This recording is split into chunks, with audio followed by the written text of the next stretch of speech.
नमस्कार, hornbill TV देख रहे हैं आप। मैं हूं आपके साथ विशाल कर। खबरों की शुरुआत करेंगे बड़ी खबर से। देहरादून से बड़ी खबर मिल रही है। हेल्पलाइन 905 को लेकर समीक्षा बैठक। सीएम धामी ने बैठक कर की समीक्षा बैठक और ऐसे में कार्यकर्ताओं से भी फोन पर की बातचीत। अधिकारियों को भी इस दौरान निर्देशित किया। तो ये बड़ी खबर आप तक पहुंचा रही हैं, जहां पर मुख्यमंत्री पुष्कर सिंह धामी ने समीक्षा बैठक की है हेल्पलाइन नंबर 905 की। और ऐसे में जो शिकायतें मिल रही थी, जो बातचीत आ रही थी सामने, उन पर भी समाधान की बात कही है।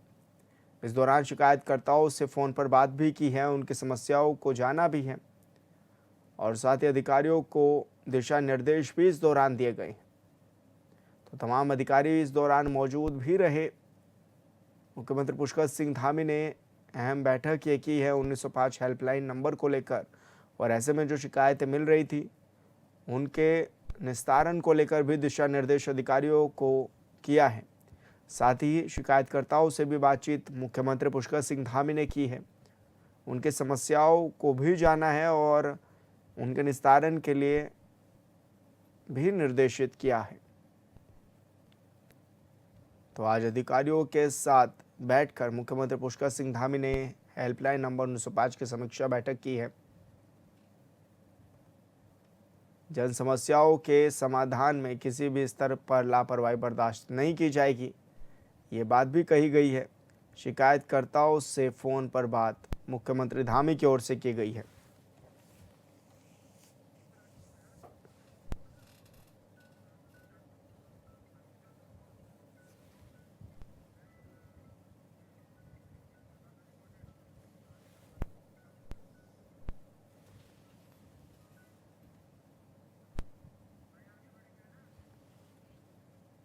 देहरादून मालसी जू देहरादून में वन्य जीव संरक्षण जागरूकता कार्यक्रम का आयोजन किया गया, जिसमें सीएम धामी ने भी शिरकत की। साथ ही वन मंत्री सुबोध उनियाल भी उनके साथ मौजूद रहे। कार्यक्रम में शिरकत करने से पहले सीएम धामी ने जू का निरीक्षण किया, साथ ही व्यवस्थाओं का भी जायजा लिया। इस दौरान सीएम धामी ने मीडिया से बातचीत करते हुए कहा है कि हमारा संरक्षण हमेशा से ही प्रकृति और वन्य जीवों के संरक्षण का रहा है। कार्यक्रम में वन्य जीवों को लेकर नाटक के माध्यम से जागरूकता भी फैलाई गई। कार्यक्रम में कई जनप्रतिनिधि, पर्यावरण विशेषज्ञ और नागरिकों ने भी भाग लिया। वन्यजीव सप्ताह के अवसर पर यह कार्यक्रम आयोजित किया गया था।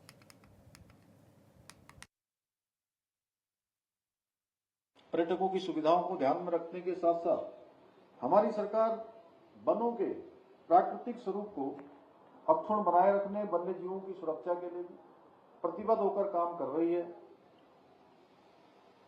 आदरणीय प्रधानमंत्री श्री नरेंद्र मोदी जी की प्रेरणा से हम इकोलॉजी, इकोनॉमी और टेक्नोलॉजी, इन तीनों के बीच में संतुलन स्थापित करते हुए विकास के साथ साथ प्राकृतिक संसाधनों के संरक्षण के लिए भी निरंतर कार्य कर रहे हैं। वन विभाग के सभी साथियों से मेरी अपेक्षा है कि वह हर जिले में कम से कम एक नए पर्यटन स्थल की पहचान करें, चाहे वो वन विश्राम भवन हो, कोई वन्य जीव बाहुल्य क्षेत्र हो, कोई मनोरम पहाड़ी झरना हो जहां पर नौले धारे आते हो, ऐसा कोई स्थान हो, कोई स्रोत वाला स्थान हो, ऐसे स्थानों की खोज करके उसको किसी न किसी रूप में नए स्थल के रूप में पहचान बढ़ाने का काम करें और बिना उसके प्राकृतिक स्वरूप को बदले हुए उसे पर्यटकों के लिए भी सुलभ बनाएं। जैसे मैं देख रहा हूं यहां पर काफी परिवर्तन आया है और आने वाले पर्यटकों की संख्या भी इस डियर पार्क में काफी बड़ी है। एक दिन में जू में अधिकतम 8,000 लोग यहां पर भ्रमण कर रहे हैं और एक वर्ष में रेवेन्यू में भी 4 करोड़ रुपए। इसी तरह के और भी सुविधाएं और विकसित की जाएं ताकि बच्चों को और युवाओं को सहस्तित्व के बारे में और हम जागरूक कर सकें और उनको प्रकृति प्रेमी बना सकें और प्रकृति के साथ साथ जीवन पद्धति कैसे आगे बढ़े यह उसके जीवन में भी आए, उनके अपने संस्कारों में आए और सहअस्तित्व के दृष्टिगत उत्तराखंड का यह महत्वपूर्ण स्थान भी है। वन्य जीवों का महत्व भी सहअस्तित्व के लिए दृष्टिगत अत्यधिक है और छोटे छोटे प्रयास हमारे आने वाले समय में राज्य के पर्यटन और आर्थिकी के विकास में बहुत महत्वपूर्ण भूमिका निभा सकते हैं। बहुत बड़ा आधार हमारी आर्थिकी का बन सकते हैं और हम लगातार खोजते हैं। जब हमारा वित्त विभाग बहुत सारे पहलुओं पर विचार करता है तो हम देखते हैं कि जो हमारे पास पोटेंशियल है, जो हमारे पास क्षमता है, उस क्षमता का कैसे हम अधिक से अधिक उपयोग करें और सभी का एक बैलेंस बनाते हुए, समन्वय बनाते हुए इकोलॉजी, इकोनॉमी और टेक्नोलॉजी, इनको अगर हम बैलेंस बनाते हुए काम करेंगे तो हमें बहुत सारे मार्ग दिखाई देंगे और जहां हमारा पोटेंशियल है वहां से हम राज्य की आर्थिकी को भी बढ़ा सकते हैं, पर्यटन को भी बढ़ा सकते हैं, अन्य संसाधनों को भी बढ़ा सकते हैं। हमारे सामूहिक प्रयासों से बाघ, गुलदार, हाथी, हिम, तेंदुए जैसे दुर्लभ वन्य प्राणियों की संख्या में भी उत्साहजनक रूप से वृद्धि हुई है। अभी हम देख रहे थे, अगर देश के घनत्व के अनुरूप अगर हम उसका आकलन करें तो पूरे देश के अंदर सबसे अधिक टाइगर हमारे ही राज्य में है, उत्तराखंड में। वैसे हमारा नंबर तीसरा है, लेकिन अगर हम घनत्व की दृष्टि से इसका आकलन करें तो हम पहले नंबर पर आते हैं। परंतु इनके साथ साथ मानव वन्य जीव संघर्ष की चुनौतियां भी हैं। इस संघर्ष को कम करने के लिए हम आधुनिक तकनीकी और वैज्ञानिक उपायों का उपयोग कर रहे हैं। भाइयों बहनों, मैं आप सभी को आज के इस अवसर पर आश्वस्त करना चाहता हूं कि हमारी सरकार वन्य जीव संरक्षण के लिए निरंतर प्रयासरत है। प्रदेश में नए इको टूरिज्म मॉडल पर काम चल रहा है ताकि लोग जंगलों से जुड़े लेकिन प्रकृति का नुकसान न पहुंचे। वन विभाग को आधुनिक तकनीकी जैसे ड्रोन, जीपीएस की सुविधा दी जा रही है ताकि वन्य जीवों की निगरानी और सुरक्षा और बेहतर ढंग से की जा सके। स्थानीय लोगों के लिए आजीविका के नए अवसर पैदा किए जा रहे हैं। इसका एक उदाहरण हमारा फाटो रेंज भी है, जहां पर एक वर्ष के अंदर 20 करोड़ से भी अधिक का लोगों ने रोजगार किया है। आसपास के लोगों को अनेक प्रकार से रोजगार का अवसर मिला है, उनकी आजीविकाएं बढ़ी हैं और स्थानीय लोगों के लिए आजीविका के नए नए अवसर पैदा हो रहे हैं ताकि वो जंगलों की रक्षा और वन्य जीवों की सुरक्षा के में भी अपना सक्रिय रूप से योगदान दें। भाइयों बहनों, हमने 1 लाख युवाओं को सीएम यंग इकोप्रेन्योर बनाने की बात कही थी। वो स्कीम भी अब हमारी आगे बढ़ रही है, रंग ला रही है। मुझे बताया गया कि इस स्कीम के अंतर्गत nature guide, drone pilot, wild life photographer, eco tourism, वन्य जीव टूरिज्म और आधुनिक कौशल कार्यों को एक उद्यम के रूप में परिवर्तित किए जाने की दिशा में काम आगे बढ़ चुका है।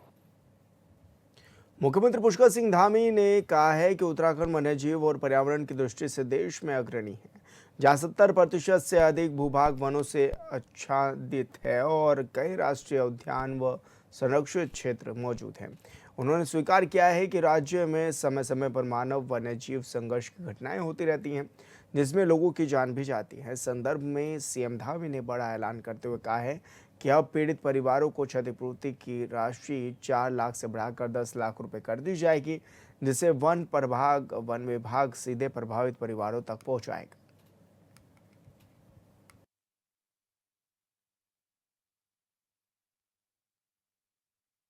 देखिए, उत्तराखंड वन्य जीव की दृष्टि से, पर्यावरण की दृष्टि से और क्षेत्रफल के घनत्व की दृष्टि से अगर देखें तो पूरे देश में हमारे राज्य का स्थान पहले स्थान पर आएगा, जहां हमारा 70% से अधिक भूभाग वनों से आच्छादित है।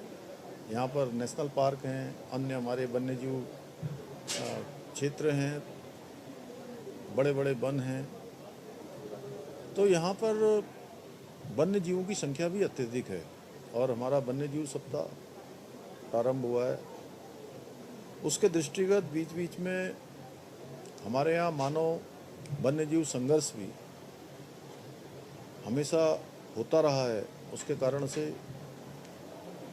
जिनकी मृत्यु हो जाती है, जान चली जाती है, उसके लिए हमने क्षतिपूर्ति के लिए पहले हमने धनराशि का प्रावधान बढ़ाया था, 4 लाख से 6 लाख किया था, और अब हम आज इस दिन से इस राशि को 10 लाख रुपए करेंगे। और ये धनराशि वन विभाग स्वयं जहाँ भी इस प्रकार की घटना घटित होती है वहाँ जाकर उसको कंपनसेट करेंगे। उत्तराखंड में यूके SSS पेपर लीक मामले को लेकर सियासत गरमा गई है। भले मुख्यमंत्री ने CBI जांच की सिफारिश कर दी हो, लेकिन कांग्रेस इस मुद्दे को और तेज करती नजर आ रही है।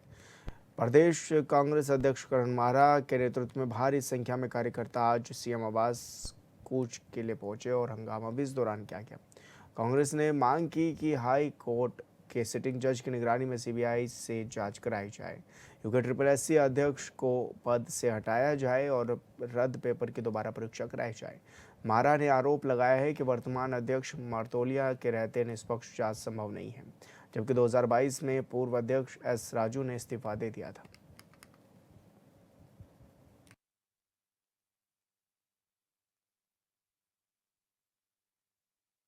कांग्रेस पहले से क्वेश्चन उठाते रहे, इसलिए हमने कहा है कि CBI की जांच हाईकोर्ट के सिटिंग जज की देखरेख में हो। दूसरा, अभी तक चौहान की गिरफ्तारी नहीं हुई।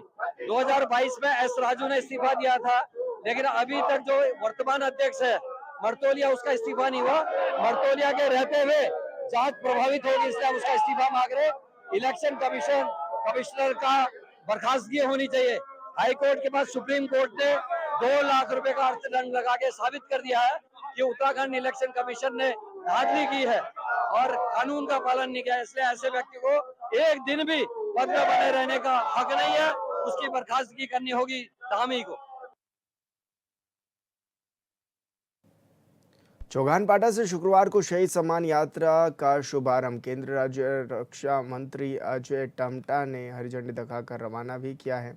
यात्रा के तहत साल 2021 के बाद जिले के 4 वीर जवानों हवलदार नंदन सिंह अधिकारी, सिपाही ब्रजेश रोतेला, हवलदार राजेंद्र सिंह और सिपाही हिमांशु के घरों से लाई गई पावन मिट्टी को कलश के माध्यम से सैन्य धाम के लिए भेजा जा रहा है।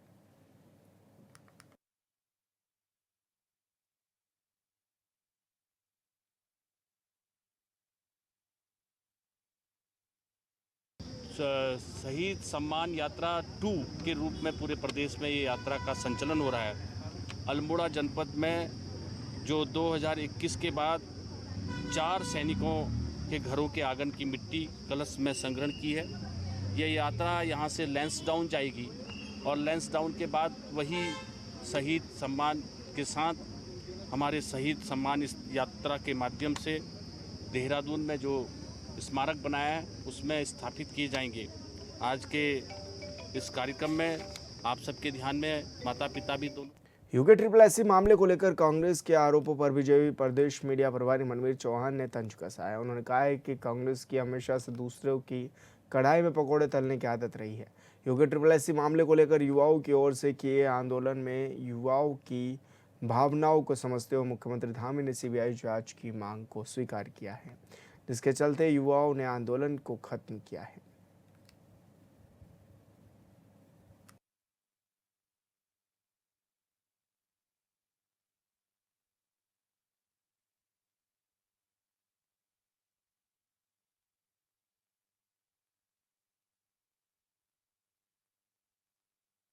कांग्रेस पार्टी की आदत हमेशा से दूसरे की कढ़ाई में पकोड़े तलने की रही है। बढ़ती प्रक्रिया में कुछ गड़बड़ियों की शिकायत आई, उसको लेकर के बेरोजगारों ने आंदोलन किया, CBI जांच की मांग की और भर्ती को निरस्त करने की उनकी मांग थी।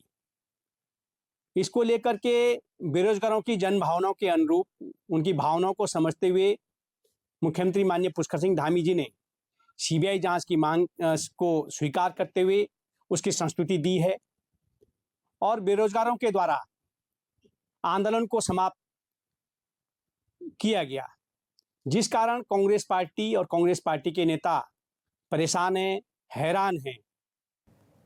हरिद्वार से कानपुर तक जाने वाली उत्तराखंड गंग नहर वार्षिक मेंटेनेंस के लिए बंद कर दी गई है। हर साल दशहरे से छोटी दीपावली तक गंग नहर को बंद किया जाता है। कल दशहरे की रात से 19 अक्टूबर की रात तक भीमगोड़ा बैराज से यूपी सिंचाई विभाग ने नहर बंद कर दी है। 17 दिनों की गंगा नहरबंदी में सफाई की जाएगी और मेंटेनेंस का काम किया जाएगा। इस दौरान पश्चिमी यूपी में सिंचाई और दिल्ली एनसीआर में पेयजल का संकट पैदा हो सकता है। यूपी सिंचाई विभाग के एसडीओ का कहना है कि साल भर गंग नहर के संचालन के लिए मेंटेनेंस और मरम्मत के कार्यों की जरूरत पड़ती है।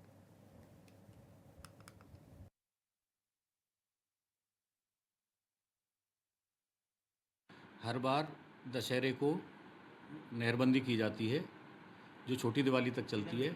इस बार जो गंग नहर की बंदी थी वो 2 और 3 अक्टूबर की मध्यरात्रि में प्रस्तावित थी, जिसको अर्धरात्रि में बंद किया गया है और 19-20 की मध्यरात्रि में इसको पुनः चलाया जाएगा।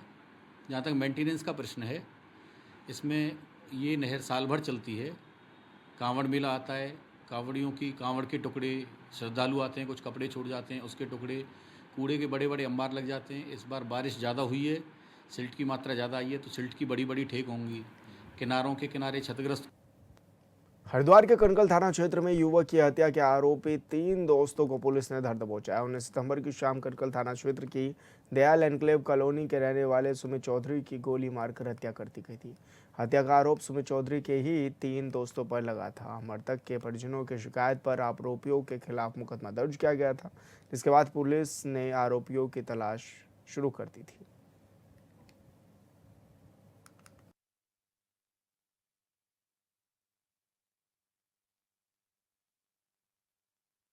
उसमें जो है युवक के साथ के ही 3 युवकों को हत्या के आरोप में गिरफ्तार किया गया है, जिनसे पूछताछ की गई है। पूछताछ में जो भी प्रकरण आया है उस संबंध में अग्रिम कार्रवाई की जा रही है। इसके पास एक देसी 5 फायर राउंड वाली जो है रिवॉल्वर बरामद हुई है और रिवॉल्वर कहाँ से आई है इस संबंध में भी आगे कार्रवाई की जा रही है। उसी कॉलोनी क्षेत्र के ही निवासी हैं, वो कनकल क्षेत्रीय निवासी हैं और मृतक के ही आपस में जो ये सब दोस्त हैं।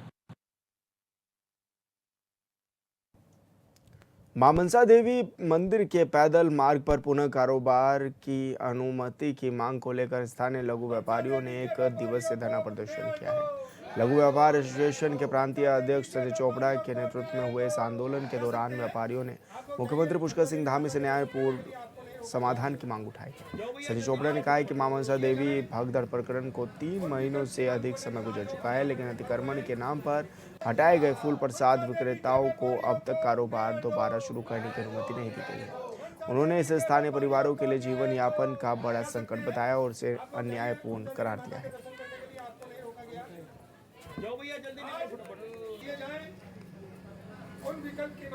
मनसा देवी जो भगदड़ हुई थी और भगदड़ के बाद में जो वहाँ से दुकानदार थे, स्थानीय नागरिक थे, और ये जोगिया मंडी है, जोगिया मंडी के जितने भी यहाँ के निवासी हैं, सब लोग फूल प्रसाद बेचकर अपनी रोजी रोटी चलाने का काम करते हैं और भगदड़ के बाद में इनकी दुकानें नहीं लगने दी जा रही। तो मैं आपके माध्यम से कहना चाहता हूँ कि सरकार ने जहाँ पूर्णागिरी में एक व्यवस्था बना रखी है, नीलकंठ में व्यवस्था बना रखी है, बद्रीनाथ में बना रखी है, केदारनाथ में बना रखी है, तो मनसा देवी चंडी देवी पे क्यों नहीं है?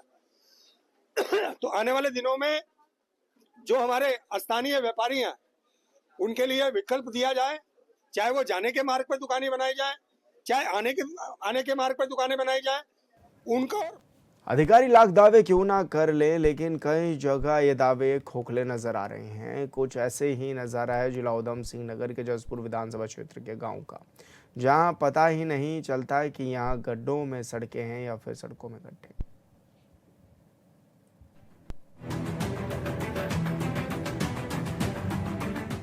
उधम सिंह नगर में जसपुर क्षेत्र के कई गांव ऐसे हैं जहां की सड़कें टूटी हुई हैं। गांव को शहर से जोड़ने वाली ये सड़क बरसों से बदहाल हालत में पड़ी हुई है। इसकी सुध लेने वाला कोई भी नहीं है। आरोप है कि अधिकारियों को समस्या से अवगत कराया जाता है, लेकिन जिम्मेदार अधिकारी अपनी जिम्मेदारी नहीं निभा पाते हैं।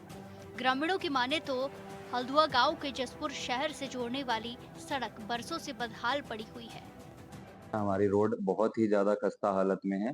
पिछले 3 साल पहले यह रोड बनी थी और मात्र बनने के 5 से 6 महीने में ये रोड बहुत जर्जर अवस्था में पहुंच गई थी। तब से लेकर आज तक इसका कोई मेंटेनेंस नहीं हुआ। कोई इसमें किसी सरकार के आदमी ने आकर देखा नहीं है कि कैसी रोड है, क्या है। और जब बरसात होती है तो बहुत मतलब 5-5, 6-6 फीट गहरे गड्ढे हो जाते हैं, जिसमें वाहनों की आवाजाही बहुत ज़्यादा प्रभावित होती है। यदि किसी इमरजेंसी हो जाए किसी व्यक्ति के साथ, पेशेंट के साथ, तो वो एम्बुलेंस निकलना भी हमारे यहाँ पर बहुत ज़्यादा दिक्कत की है। किसानों को बहुत ज़्यादा दिक्कत होती है। इसका मेन कारण है हमारे यहाँ पर इंडस्ट्रियों का होना। जैसे विश्वनाथ पेपर मिल है हमारे यहाँ पर, फाइबर मैक्स पेपर मिल है, और टोल से बचाने के लिए भी भारी वाहन हमारे यहाँ पर बहुत ज़्यादा निकलते हैं। इससे लोगों के साथ बहुत सारे एक्सीडेंट हुए हैं। पिछले 3 सालों में हमारे यहाँ पर लोगों के पैर टूटे हैं और गिरे हैं, उससे बहुत ज़्यादा परेशानियों का सामना करना। पिछले 2 साल से तो लगभग मैं आपको बताऊं, मैं पीएमजीएसवाई के अधिकारियों के साथ संपर्क में हूं। उनसे भी कई बार ये बात हुई है, वो कहते हैं आज बनेगी, कल बनेगी, हम मेंटेनेंस करवाएंगे। आज तक कोई कार्रवाई नहीं हुई। अभी कुछ दिन पहले माननीय गणेश जोशी मंत्री जी ने इसमें पीएमजीएसवाई के अधिकारियों को फटकार लगाई थी। तो उन्होंने उनको निर्देशित किया था कि 15 सितंबर तक पूरी हो जानी चाहिए इसकी मरम्मत रोड की। 2 अक्टूबर हो गई है और आज तक इस रोड पे कोई काम नहीं हुआ अभी। बद्रीनाथ धाम में स्वच्छ भारत मिशन और स्वच्छता सेवा पखवाड़े के तहत नगर पंचायत बद्रीनाथ और बीकेटीसी के संयुक्त तत्वाधान में स्वच्छता अभियान आयोजित हुआ, जिसके तहत बद्रीनाथ मंदिर परिसर, ब्रह्म कमल, कृपाल और अलकनंदा तट पर सफाई अभियान चलाया गया। साथ ही स्वच्छता शपथ और हस्ताक्षर अभियान भी इस दौरान चलाया गया है।